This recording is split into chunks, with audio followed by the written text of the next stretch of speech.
1893లో Chicago మహాసభకు Swami Vivekananda కూడా వెళ్ళాలనుకున్నాడు. వెళ్తున్నప్పుడు స్వామి వివేకానంద దగ్గర డబ్బులు లేవు, అన్నం లేదు, ఆహ్వాన పత్రిక లేదు, ఎవరు పిలిచలేదు. కానీ సభకు వెళ్ళాలనుకున్నాడు, వెళ్ళాడు. వెళ్తున్నప్పుడు ఒక చిన్న భోగిలో ఒక మూల కూర్చొని వెళ్ళిపోయినాడు. అన్నం కూడా తినలేదు. అక్కడ పోయినాడు. అక్కడ అందరూ కూడా మీటింగ్కు భయంకరంగా చెప్తున్నారు. చికాగోలో చెప్తున్నప్పుడు అందరూ అయిపోయింది. చివరకు స్వామి వివేకానంద వంతు వచ్చింది.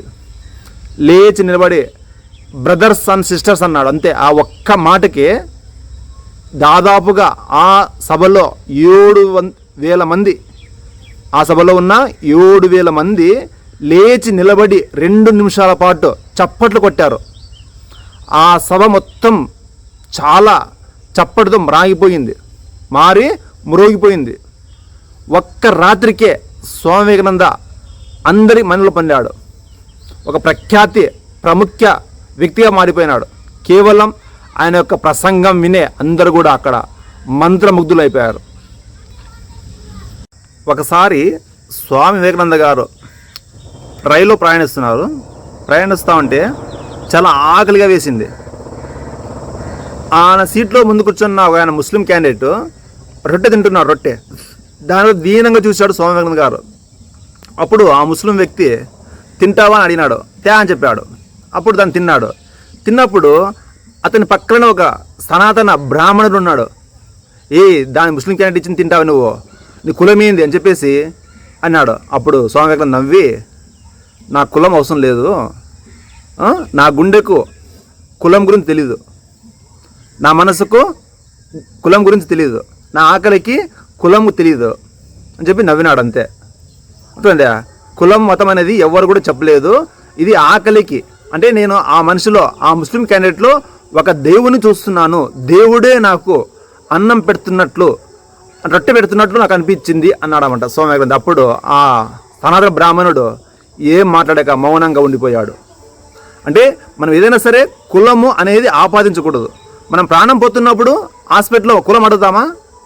రక్తం దానం చేస్తున్నప్పుడు ఏ కులం అడుగుతామా? మనకి ఎవరైనా ఇప్పుడు గాలి పెట్టుకున్నప్పుడు కానీ, ఆహారం తింటున్నప్పుడు కానీ, పంటలు పండిస్తున్నప్పుడు కానీ ఎవరైనా కులం అడుగుతామా? ఒక మహారాజు స్వామి వివేకానంద గారిని పరీక్షించాలని ఇలా మాట్లాడినారు. ఏమి మీరు రాయికి పూజిస్తారు, రాయిలో దేవుడు ఉంటాడా? రాయిలో దేవుడు ఎట్లుంటాడు? అసలు రాయి కదా అది, మీరు మూర్ఖులు అని చెప్పేసి అంటాడు. అప్పుడు స్వామి వివేకానంద గారు ఆ రాజు దగ్గర వెళ్ళి ఆ రాజు యొక్క బొమ్మను చూపిస్తాడు. ఆ మహారాజు బొమ్మ గీసింటారు. ఆ మహారాజు బొమ్మను చూపించి సైనికులు చెప్తాడు, ఇదే సైనికులారా, మీరంతా ఈ బొమ్మకు ఉమ్మి వేయండి, ఉమ్మి చేయండి అంటాడు. అప్పుడు ఎవరు కూడా ఉమ్సురు, కంగు తింటారు, ఆశ్చర్యపోతారు. చూడండి, ఒక బొమ్మ, ఒక కాగిత బొమ్మ, రంగుతో గీచిన బొమ్మను దానిపైన ఉమ్ముసండి అని అంటేనే అందరూ ఉమ్మిలేకపోతున్నారు. అంటే అక్కడ ఆ బొమ్మ రూపంలో ఉన్న మహారాజును చూస్తున్నారు. అదేవిధంగా మనం కూడా విగ్రహాల రూపంలో ఉన్న దేవుళ్ళు చూస్తున్నాము. విగ్రహాలు మనకు దేవుడితో సమానము, అంటే ఆ రూపము మనకు ముఖ్యము అని చెప్పాలన్నమాట. అప్పుడు మహారాజు తప్పును మన్నించమని అడిగి తల వంచుకుంటాడు. ఆఫ్ఘనిస్తాన్లో యుద్ధం జరిగింది కదా. ఆ యుద్ధం జరుగుతున్నప్పుడు అమెరికన్ సైనికులకు ముగ్గురికి కూడా కాళ్ళు విరిగిపోయినాయి.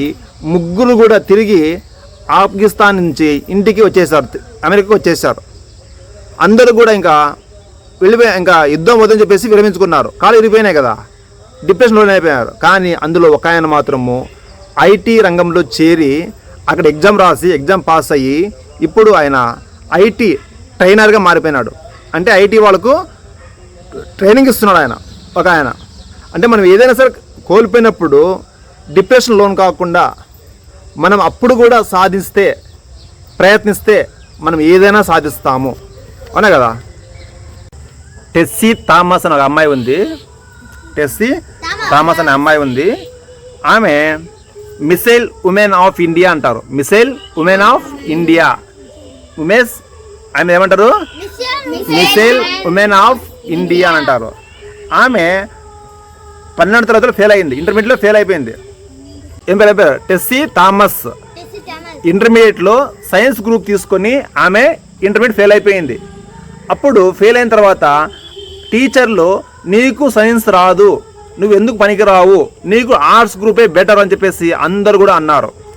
కానీ ఆమె మాత్రము మళ్ళీ కృంగిపోకుండా మళ్ళీ ఎగ్జామ్ రాసి పాస్ అయిపోయింది. ఎట్లా రాసిందంటే చూడమ్మా, వాళ్ళు అన్నది నీ ఫెయిల్ కాలేదు, మళ్ళీ నేర్చుకున్న విఫలమైన అంతే, నువ్వు మళ్ళీ ప్రయత్నం చెయ్యి అని చెప్పి తల్లి చెప్పింది. అప్పుడు ఎగ్జామ్ రాసింది, మళ్ళీ పాస్ అయిపోయింది. ఆమె పాస్ అయిపోయి తర్వాత బీటెక్ చేరింది. బీటెక్ చేరి ఆమెకు రాకెట్ అంటే చాలా ఇష్టము. ఆమె రాకెట్లు తయారు చేస్తూనే ఆమె ప్రాజెక్ట్ నాయకత్వానికి వహించింది. అన్నమాట. అంటే ఆమె దేశం కోసము రాకెట్లు తయారు చేస్తూ ఉంది, ఇప్పుడు క్షిపణులు తయారు చేస్తూ ఉంది. ఆమె లీడరు. ఒకప్పుడు 10th ఇంటర్మీడియట్ ఫెయిల్ అయిన ఆమె టీచర్లు నీకు ఏమి రాదు అని చెప్పిన వాళ్ళు ఇప్పుడు శబాష్ బాగా చెప్తావమ్మా, నువ్వు బాగా చేస్తావమ్మా నువ్వు అంటున్నారు. అంటే ఏమి? Missile women of the India భారతదేశానికి క్షిపణులు తయారు చేసేదానికి ఆమె నాయకత్వం వహించింది. ఎవరు? టెస్సీ థామస్. ఇంటర్మీడియట్లో లెక్కల్లోనూ సైన్స్లో ఫెయిల్ అయిన ఆమె క్షిపణులు తయారు చేసేదానిలో ఆమె ఫస్ట్ ఉంది. సైన్స్ అంటే ఇష్టం ఆమెకు, కానీ ఏదో ఫెయిల్ అయ్యింది. ఫెయిల్ అని మాత్రాన ఎందుకు పనికిరాదు కాదు, అంతే కదా. ఏపీజే అబ్దుల్ కలాం గారు ఇంగ్లీష్లో ఫెయిల్ అయిపోయారు, కానీ బెస్ట్ సెల్లింగ్ ఇంగ్లీష్ రచయితగా ఎదిగినారు. ఎవరు? ఏపీజే అబ్దుల్ కలాం గారు. చిన్నప్పుడు కలాం గారు తమిళ మీడియంలో చదివారు. అక్కడ పోయినప్పుడు కాలేజ్ చేరినప్పుడు ఆయన ఇంగ్లీష్ చాలా దారుణంగా ఉంది. మొదటి సబ్జెక్ట్ ఇంగ్లీష్లో ఫెయిల్ అయిపోయినాడు. తర్వాత ప్రొఫెసర్ వచ్చి, రే నీకు వేస్ట్, నీవు ఎందుకు పనికిరావు, నీవు సైన్స్లో గెట్టెక్కాలంటే నీకు ఫస్ట్ ఇంగ్లీష్ నేర్చుకో అని చెప్పి అన్నాడు. అప్పుడు ఆయన కొద్దిగా బాధపడి న్యూస్ పేపర్ తీసుకొని ఆ న్యూస్ పేపర్ను ఒక పక్కంతా కూడా ఒక రోజంతా ఒక పక్క పదాలు రాసుకోవడము, డిక్షనరీలో వెతకడము, ఆ విధంగా రోజు పేపర్ చేసుకోవడము. తర్వాత ఒక 10 నిమిషాల పాటు అద్దం ముందు నిలబడి మాట్లాడేవాడు ఒక్కడే సొంతంగా. ఆ విధంగా మాట్లాడి ఇంగ్లీష్లో బాగా పట్టు సాధించాడు. తర్వాత అలా చేస్తున్నప్పుడు స్నేహితులు నవ్వినారు, కానీ పట్టించుకోలేదు, అంతే కదా. తర్వాత ఆయన దాదాపుగా 25 పుస్తకాలు ఇంగ్లీష్లో రాసినాడు. 25 పుస్తకాలు ఇంగ్లీష్లో రాసినాడు ఆయన. అంతేకాదు వింగ్స్ ఆఫ్ ఫైర్ దాదాపు 10 లక్షల కాపీలు పోయి అమ్మినాడు ఆయన. వింగ్స్ ఆఫ్ ఫైర్ అని రాసింటే ఆ పుస్తకాలు దాదాపుగా 10 లక్షలు పోయినాయి. 10 లక్షల పుస్తకాలు కాపీలు పోయినాయి, అర్థమైందా. అంతేకాదు ఆ పుస్తకము దాదాపుగా 13 భాషల్లో ప్రచురించబడింది. 13 భాషల్లో వింగ్స్ ఆఫ్ ఫైర్ అనే పుస్తకము 13